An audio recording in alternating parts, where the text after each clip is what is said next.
In as much as you hold space for your abuser, you limit your ability to pursue yourself.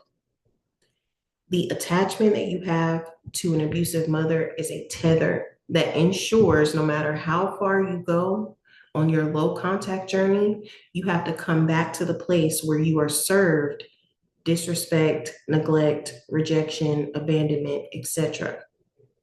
So the reason why I'm not crazy about Black women going low contact with abusive mothers as opposed to no contact is simply that in between contact with your mother, you're going to store up so much positive momentum, so much high vibration, progress towards your goals, trust with your inner child, that you're going to feel great.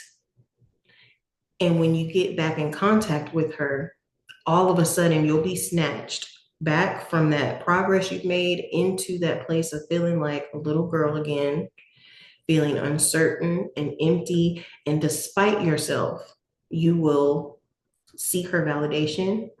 You'll reach out for her approval, for her alignment, for her affection. And it puts you right back into a cycle of being disappointed, of doubting yourself, of feeling like you're not good enough. And that's simply a waste of your time. It's a distraction from the enemy. It is a form of repetitive spiritual attack that wastes your time wandering in circles trying to find meaning in this relationship with your mother when there is none. There is no answer. There is no bottom. There is no rationale as to why she does not show up for you.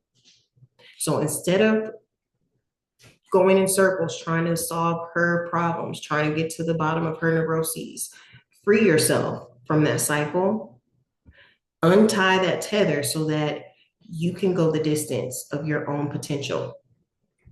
I want you to look a little deeper and see that the reason you limit yourself to this abusive parent is because, one, you're grieving.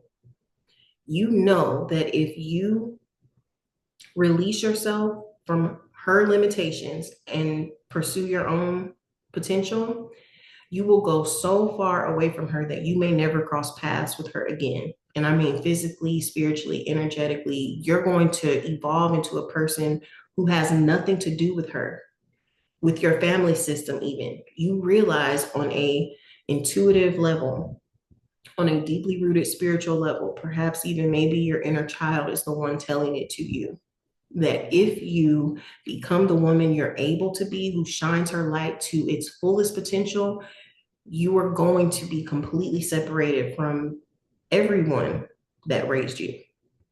Your light is so strong, it's so powerful that it's going to separate you from your family. And that scares us.